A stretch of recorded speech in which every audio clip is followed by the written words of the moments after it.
Hello guys, back to my channel চিনিস পুজো। ভালো আছো? কেন আছো? তোমাদের স্বাগত। আমার একটা রেসিপি নিয়ে আজকে বানাবে তিল চিকেন। তো চলো তোমরা দেখতে থাকো। হয়ে গেছে, কড়াইটা বসিয়ে দিলাম, দিলাম সর্ষের তেল, তো একটা দারচিনি আর একটা এলাচ দিয়ে দিলাম, গোটা জিরে দিয়ে দিলাম, দুটো তেজপাতা দিয়ে দিলাম, পেঁয়াজ কুচি দিয়ে দিলাম। পেঁয়াজটা ভাজা ভাজা মতন করে নিতে হবে। চিকেনে এক ঢাকনা ভিনেগার দিয়ে দিলাম, নুন দিয়ে দিলাম, মিশিয়ে নেবো। আদা, কাঁচা লঙ্কা আছে, রসুন আছে, ঢেলে দিলাম, হলুদ দিয়ে দিলাম, লঙ্কা গুঁড়ো দিয়ে দিলাম, ধনে পাউডার দিয়ে দিলাম, জিরে পাউডার দিয়ে দিলাম। মশলাটা ভালো করে কষিয়ে নিতে হবে।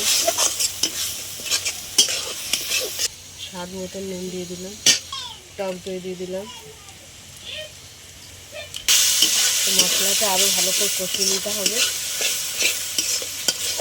মশলা থেকে তেল ছেড়ে দিয়েছে, আমি এবার চিকেনটা দিয়ে দিচ্ছি।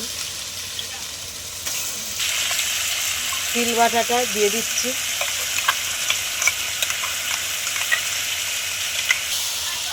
তো ভালো করে নেড়ে নিতে হবে। দিয়ে এই জলটা দিয়ে ভালো করে আরও একটু নেড়ে নিতে হবে।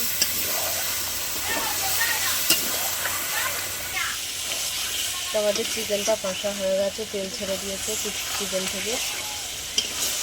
তারপরে আমরা জল দেবো, চাপা দিয়ে দিলাম, খুলে দিচ্ছি। আমাদের চিকেনটা হয়ে এখানে 1 চামচ গরম মশলা দিয়ে দিলাম। কিছু তিল আমি রেখে দিয়েছিলাম, ওপর দিয়ে ছড়িয়ে দিচ্ছি। তো আমাদের চিকেন হয়ে গেছে, তিল চিকেন নামিয়ে নিলাম। আর আমাদের তিল চিকেন হয়ে গেছে। তা তোমাদের কীরকম লাগলো বলো। ভালো লাগলে লাইক করে দেবে, শেয়ার করে দেবে, কমেন্ট করে দেবে, সাবস্ক্রাইব করে আমাদের পাশে থাকবে।